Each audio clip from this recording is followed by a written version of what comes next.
प्रभो श्रीराम भक्त संकट मोचन पवन सुत पंचमुखी हनुमान देवाय नमो नमः।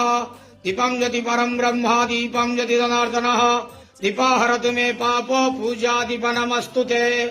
प्रभु पंचमुखी हनुमान देवाय नमो नमः। संसार सुखी रखंतु। आज भाद्रव मास कृष्ण पक्ष शुभ शनिवार रे समस्त श्रद्धालु भक्त मानकर मंगल करंतु। ग्रहरिष्ट खंडन करंतु। जगतर मंगल करंतु। विश्वर कल्याण करंतु। आपणकर नाम प्रकाश करंतु। सेवकर डाक श्रवण करंतु। समस्त भक्त मानक आशीर्वाद करंतु। प्रभु पंचमुखी हनुमान देवाय नमो नमः। मनोज मारुत तुल्य वेगं जितेन्द्रियं बुद्धिमता वरिष्ठं वातात्मजं वानरोत्तमुख्यं श्रीरामदूतं शरणं प्रपद्ये। संसार सुखिरकंदानंदे केवार हरि बोलो।